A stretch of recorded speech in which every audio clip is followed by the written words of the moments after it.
Essa é uma das histórias mais difíceis que eu já contei aqui. Ontem, dia 26 de março de 2026, às 18 horas, uma jovem de apenas 24 anos entrou em um hospital em Barcelona, sabendo exatamente o que ia acontecer. Ela tinha escolhido a roupa, tinha separado fotos da infância, tinha se despedido. E com a autorização da justiça, ela decidiu colocar fim à própria vida. O nome dela era Noélia Castilho Ramos.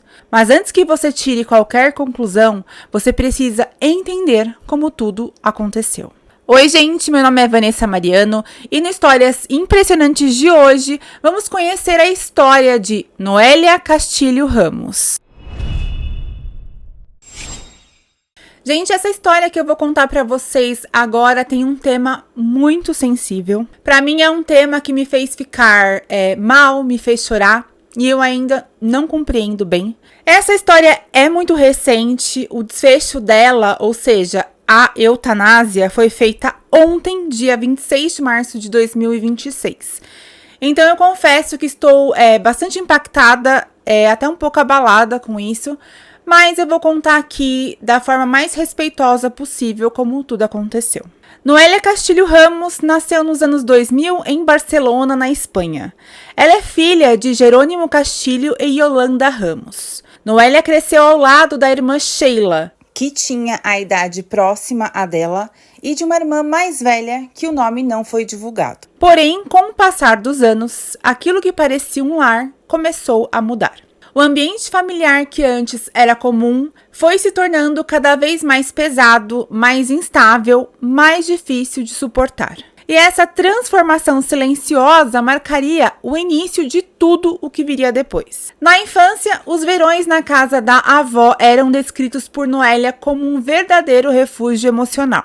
Durante as férias de verão, que na Europa duram em torno de 3 meses, ela vivia uma rotina marcada por liberdade e tranquilidade. Participava de feiras com a sua irmã, vendendo pulseiras feitas com conchas e pedras pintadas por elas mesmas.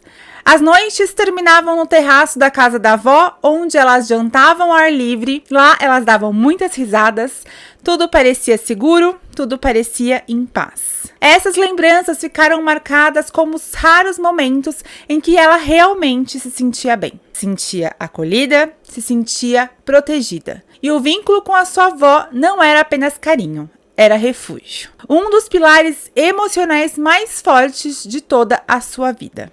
A própria mãe dela, a dona Yolanda, declarou no programa E Agora Son Solis que Noélia era a neta favorita da sua Yaya, que era como eles chamavam a sua avó. Gente, um dos materiais que utilizei para eu fazer esse roteiro foi uma entrevista em que a Noélia deu para o programa E Agora Son Solis. Essa entrevista foi ao ar em partes, começando no dia 24 de março, e foi passando por partes aí a entrevista até chegar à morte da Noélia. Durante a entrevista, a Noélia, junto com sua mãe, estavam vendo e mostrando para eles, né, lá da produção, o seu álbum de infância. A Noélia mostrou com muito carinho algumas fotos, uma em que ela estava de tranças, outra comendo sorvete, outra no seu primeiro dia de aula com um avental vermelho. Segundo ela, aqueles eram momentos felizes. Noélia aproveitou que estava mexendo em seu álbum e separou 4 fotos que ela iria levar para o momento final da sua vida. Uma foto era dela pintando um retrato da sua mãe, outra de sua cachorrinha Wendy, que era uma filhotinha, outro do seu primeiro dia de aula e uma outra da sua infância. Conseguimos perceber que aquelas fotos representavam os momentos em que a Noélia realmente foi feliz, mas toda essa felicidade e estabilidade terminou na adolescência. A sua família perdeu a casa em que eles moravam por problemas financeiros. A casa foi tomada pelo banco. E nessa mesma época, os seus pais haviam se separado e eles tinham aí a guarda compartilhada. Então, a cada 2 finais de semana, elas ficavam com o pai. Noélia conta que as coisas não corriam bem quando elas iam para a casa do pai. Ela relata algumas das experiências que contribuíram aí para o seu declínio emocional durante esse período, como as longas esperas em bares até altas horas da madrugada enquanto o pai bebia. Segundo ela, elas tinham que esperar até 3 ou 4 horas da manhã o pai aí sair do bar. E, gente, eu me identifico muito com essa parte da história. Os meus pais também ficavam em bar até de madrugada e eu tinha que ficar junto com eles, morrendo de sono. Essa é uma das piores lembranças que eu tenho da minha infância. Eu tenho trauma de boteco até hoje. Enfim, é algo que me remeteu, sabe? E o quanto marca a vida de uma pessoa e o quanto interfere na construção de como aquela pessoa vai ser no futuro, sabe? E isso me marcou muito na minha vida e com certeza interferiu, sim, na pessoa que eu sou hoje, nos meus traumas, nas minhas falhas, nas minhas necessidades, enfim. Continuando. Aos 13 anos, Noélia começa um tratamento psiquiátrico. Ela foi diagnosticada com TOC, que é o transtorno obsessivo-compulsivo, e com um transtorno de personalidade borderline.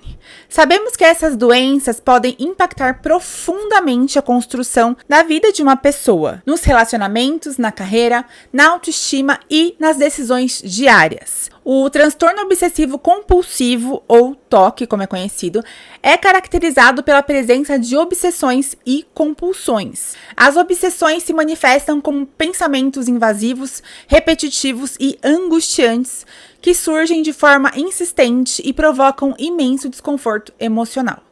Já as compulsões são comportamentos repetitivos ou atos mentais realizados na tentativa de aliviar a ansiedade causada por esses pensamentos, funcionando como uma resposta para reduzir o sofrimento momentâneo. Por sua vez, o transtorno de personalidade borderline envolve um padrão de emoções intensas e instáveis, além de um medo profundo do abandono. A pessoa pode apresentar impulsividade e grande dificuldade em regular suas emoções, o que impacta diretamente em seus relacionamentos, decisões e percepções aí de si mesma. Essas características costumam gerar oscilações emocionais significativas e desafios na construção do vínculo e na estabilidade aí da vida cotidiana. Sabemos que não é fácil para quem tem esses problemas, mas, gente, não estou dizendo que ter essas doenças te faz ir para o mesmo caminho que a Noélia foi, com tratamento adequado, com uma terapia específica, para cada transtorno,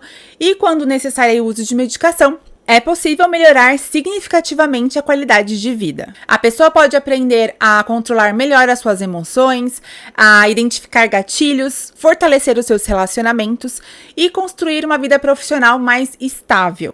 Muitas pessoas que têm essas doenças são inteligentes, criativas, sensíveis e emocionalmente profundas. O diagnóstico não define o futuro de ninguém. O que realmente faz a diferença é ter acesso ao tratamento, apoio e ferramentas certas para lidar com as dificuldades. Mas a história dela não envolve somente os transtornos. Antes mesmo de entender o que estava acontecendo com a própria saúde mental, ela já carregava marcas de situações muito mais difíceis. Foi nessa fase da vida que começou um capítulo ainda mais doloroso na vida da Noélia, que foram os episódios de abuso sexual.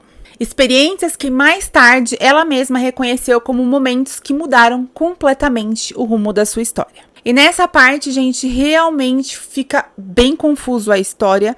Tudo que eu assisti e li sobre o caso foi em espanhol, então já é difícil ter que conhecer uma história em outro idioma.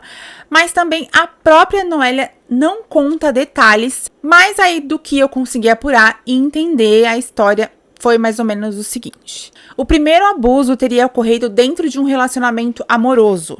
Segundo ela, o seu namorado abusou dela enquanto ela dormia. A Noélia, ela tomava remédio para conseguir dormir, então, por conta disso, ela capotava, dormia profundamente, e foi aí, nesse momento, que ele se aproveitou e abusou dela. E pasmem, gente, no outro dia, foi ele mesmo que contou para ela o que ele tinha feito, como se fosse aí algo normal. Na cabecinha dele, segundo ele, foi uma relação íntima normal, com ela dormindo, gente. Outro abuso que ela relatou foi cometido por 2 rapazes que tentaram abusar dela em uma boate. Nesse caso, ela também não dá muitos detalhes, mas confirma que isso aconteceu. Ela conta aí nessa entrevista que enquanto ela estava nessa boate, ela quase foi abusada por 2 pessoas. Dá a entender que quase foi abusada.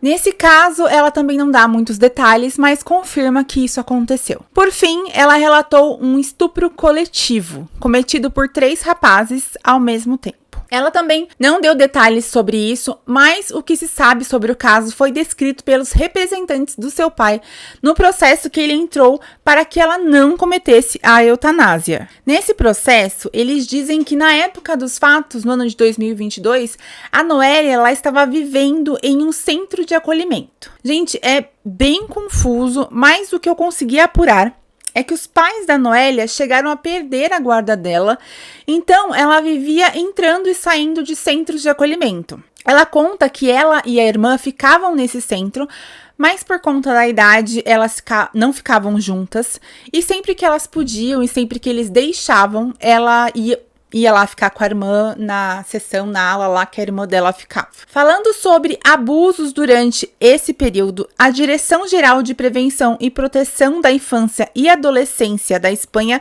informou que não há registros de abuso sexual contra a Noélia nos centros onde ela esteve entre 2015 e 2019. Segundo o órgão, aos 18 anos, ela deixou voluntariamente o sistema de proteção. Mas aí o caso ocorreu em 2022, então ela já era maior de idade, e ela mesma disse que nem poderia estar naquele centro de acolhimento, mas provavelmente ela voltou aí ao centro de acolhimento por não ter para onde ir ou não ter apoio de ninguém, enfim, não se sabe, mas ela estava nesse centro de apoio. Ela não conta o motivo exato de ela ter voltado aí para esse centro. Segundo a organização Christian Lauwers, eu não sei se é assim que se fala, gente, mas a tradução é... Meu inglês hoje realmente não tá bom e nem para usar o Google Tradutor para ver a pronúncia eu não consigo agora. Então, né? Foca aí que são advogados cristãos, uma organização de advogados cristãos, que são associações formadas por profissionais do direito que compartilham a fé cristã e buscam aplicar princípios bíblicos. O pai da Noélia entrou em contato com eles e eles entraram com o processo para tentar impedir que a Noélia seguisse aí com a eutanásia. E foi segundo aí essa organização que a gente sabe um pouco mais sobre o que aconteceu. Segundo essa organização, a Noélia se encontrou com um rapaz enquanto ela estava lá naquele centro juvenil. Durante esse encontro, outros 2 rapazes chegaram e os 3 abusaram dela. A organização afirma que a única referência que eles têm sobre esse incidente é a confirmação de um membro da família que não foi identificado de que isso realmente aconteceu, mas que não há ordem judicial ou laudo pericial que corrobore aí esse evento. Então, ela não chegou a denunciar, só se sabe que isso aconteceu porque ela contou posteriormente após o que ela fez em torno de 3 a 4 dias depois de ter sofrido aí essa violência. A Noélia, ela sofreu calada, contudo, ela não conseguiu lidar com isso. E como eu disse, 3 a 4 dias depois, no dia 4 de outubro de 2022, a Noélia cometeu um ato terrível. Ela tentou suicídio se jogando do 5º andar de um prédio. Não é dito de qual prédio que ela se jogou, né?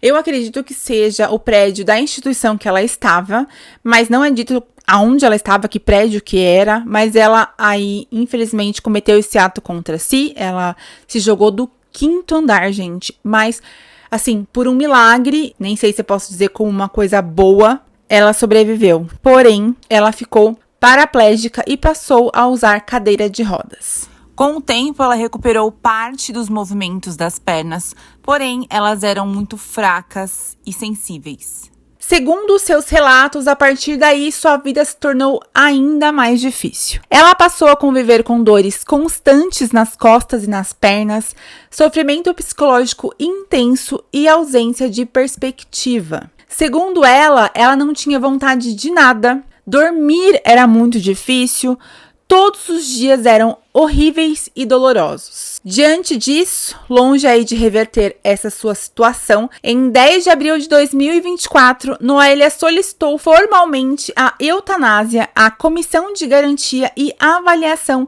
da Catalunha, que é aí a CGAC.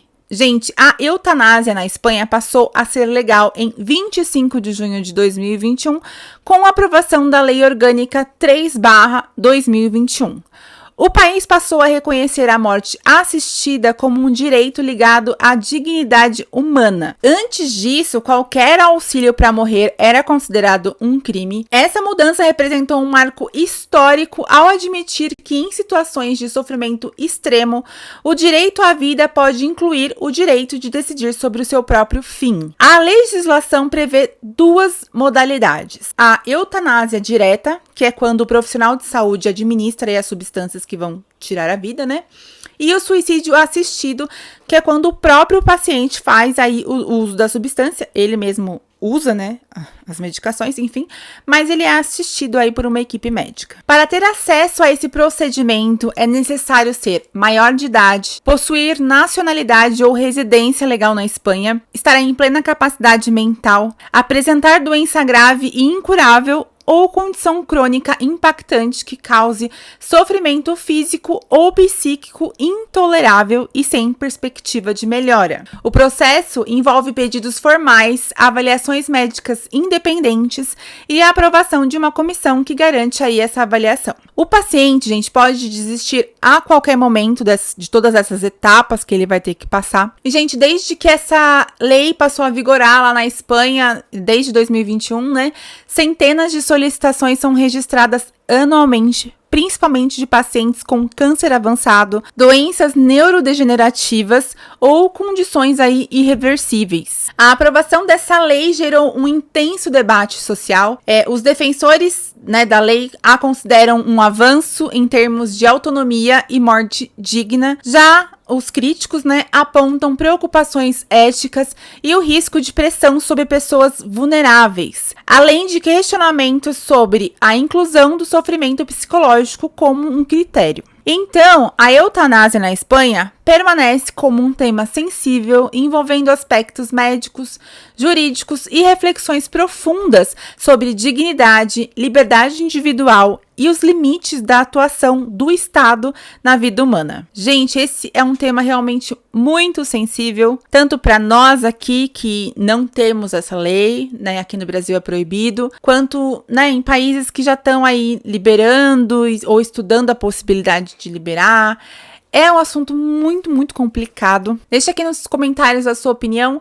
Você é contra ou a favor da eutanásia? Bom, durante a espera por esse desfecho judicial, né, sobre ela ter entrado com o processo aí para conseguir a eutanásia, a Noélia ficou em uma residência sociossanitária em St. Perry de Ribes. Então, gente, pelo que eu entendi, ela nunca ficou com a família depois do acidente, né, depois dela ter caído lá do prédio. Não era a família quem cuidava dela era o Estado. Relatórios da organização Direito a Morrer com Dignidade indicaram que ela sofria de encefalomielite miálgica severa, também conhecida aí como síndrome da fadiga crônica. Esta é uma condição multissistêmica que afeta o sistema nervoso e imunológico, causando exaustão extrema e hipersensibilidade à luz e ao som.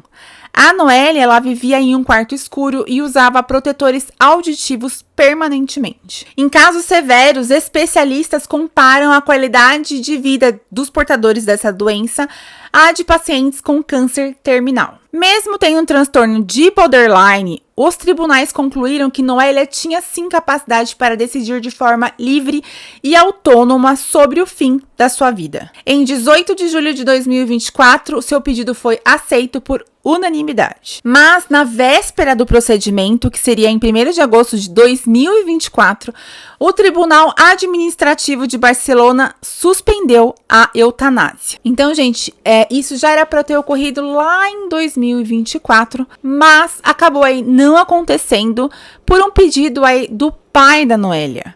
O senhor Jerônimo Castilho, representado aí pela Associação de Advogados Cristãos, o pai dela é super católico, então ele entrou aí junto com essa associação, alegando incapacidade psicológica da filha para poder decidir aí sobre a eutanásia. Então ele quis dizer que ela tinha problemas aí psicológicos e que ela não tinha a capacidade de conseguir decidir isso. Esse, então, foi o argumento usado pelo pai e os advogados aí na tentativa de fazer com que a Noélia não conseguisse a eutanásia. Contudo, em 17 de março de 2025, um juiz autorizou a eutanásia e afirmou que o pai não tinha legitimidade para agir em nome da filha. O pai, claro, entrou com recurso e depois de passar pelo Supremo Tribunal e pelo Tribunal Constitucional, em 10 de março de 2026, agora, né, gente, o Tribunal Europeu de Direitos Humanos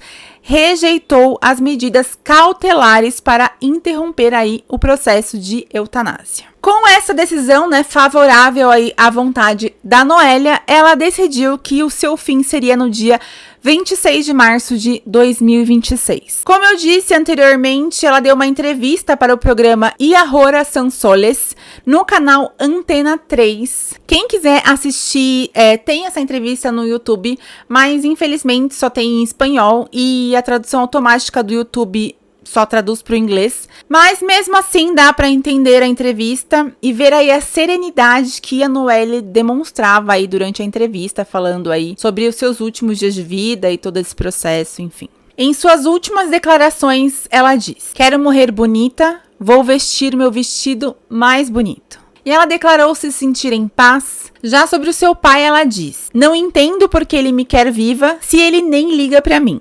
Ela disse que ele reagiu aos gritos quando soube aí da decisão e afirmou considerar ela já morta para ele. A Noélia, ela escolheu aí que nem o pai, nem a mãe, ou enfim, qualquer familiar que estivesse com ela aí no dia, né, que foi ontem, no dia aí da eutanásia. Ela não queria que eles ficassem com ela no momento final. Ela pediu que eles saíssem 30 minutos antes do procedimento. Ela disse: "Não quero que me vejam fechar os olhos." Gente, é forte. Então, enquanto ela estava lá, né, prestes a passar pelo procedimento, uma amiga de infância dela, chamada Carla Rodrigues, tentou entrar no hospital para convencer ela a mudar de ideia, mas ela foi impedida. Então, ela escreveu uma carta aí para a mãe da Noélia como uma forma aí de despedida. Então, teve essa cena, esse momento, né, da amiga chegando no hospital e, enfim, sendo barrada, e tudo que ela queria era tentar conversar com a Noélia e fazer com que ela desistisse, enfim, seria a vontade de todo mundo, eu acho, não sei. Então, 30 minutos antes do procedimento, chega o momento mais triste. O momento da família sair e deixar a Noélia passar pelo procedimento sozinha. Ninguém está realmente preparado para aquele momento, o momento de se virar, o momento de partir, o momento de deixar alguém para trás, sabendo que essa pessoa não voltará. Nesse momento, gente, a sua avó, que era então o seu pilar emocional, né, fez uma promessa para ela.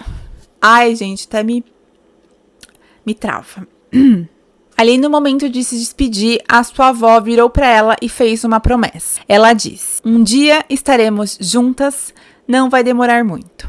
Enfim, a família deixou a Noélia, mas permaneceu no hospital aguardando o final do procedimento. Então, gente, no dia 26 de março de 2026, às 18 horas, no Hospital Sant Camil, em Barcelona, o procedimento foi realizado. Foi aplicado um protocolo padrão com duração aproximada de 15 minutos, feito aí para evitar qualquer tipo de sofrimento. Primeiro, eles colocaram um acesso no braço dela, que permitia que os medicamentos fossem administrados de uma forma segura e controlada. Depois, eles aplicaram um sedativo de ação rápida, que reduziu a ansiedade e induziu a um estado de relaxamento profundo. Nessa fase, a pessoa já começa a adormecer gradualmente e fica aí sem nenhum desconforto. Em seguida, eles aplicaram um potente anestésico, normalmente usado aí em procedimentos cirúrgicos, e a partir desse momento, ela ficou completamente inconsciente. A última etapa envolveu a administração de um medicamento que interrompe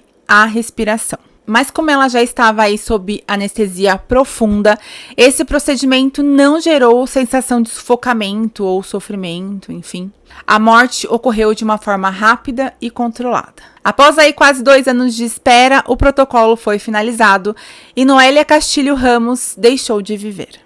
Gente, esse caso foi profundamente triste para mim, pois eu fiz esse roteiro ontem, então conforme eu lia e pesquisava, eu aguardava dar às 18 horas aí no horário da Espanha, com a esperança de que isso não acontecesse.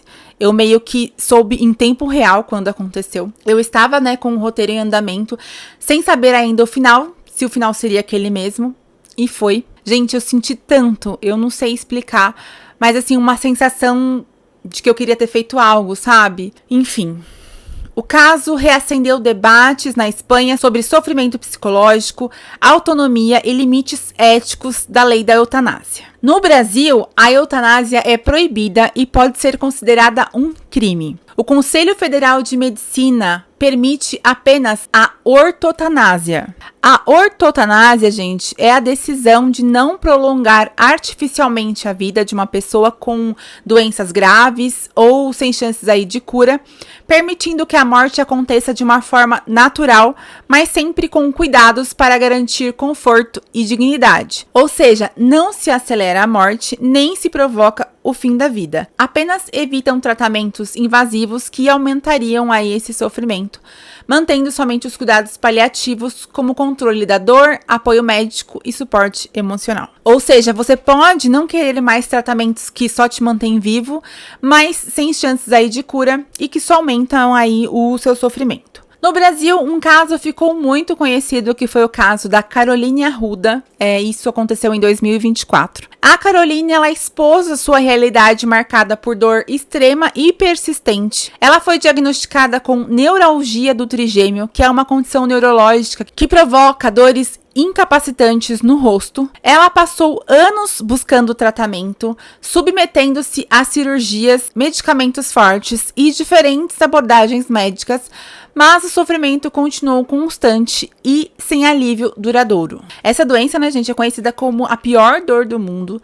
E aí, com essa rotina limitada pela dor, tarefas simples como falar, mastigar ou sentir o vento no rosto se tornaram desafios diários. Nesse contexto de exaustão física e emocional, Carolina passou a falar publicamente sobre a possibilidade de buscar a eutanásia na Suíça, onde lá também é legalizado, né, esse processo. Ela chegou a organizar uma vaquinha para arrecadar recursos para ela ir até lá fazer esse procedimento.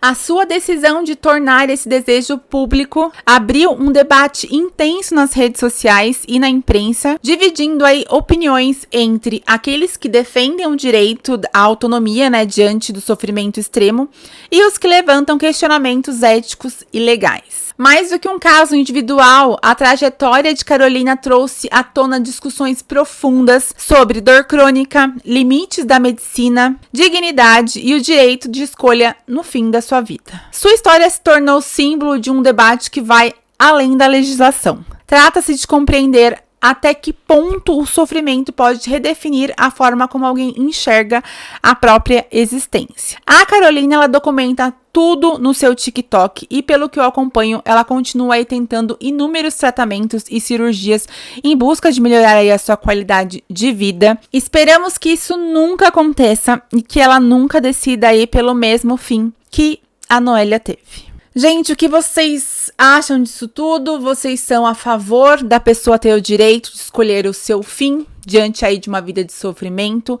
Ou vocês acreditam que a morte não é um direito e sim algo que deve acontecer de forma natural? É algo muito difícil. Enfim, eu espero que a Noélia tenha encontrado aí finalmente a paz. E é isso, gente. Essa foi a nossa história impressionante de hoje.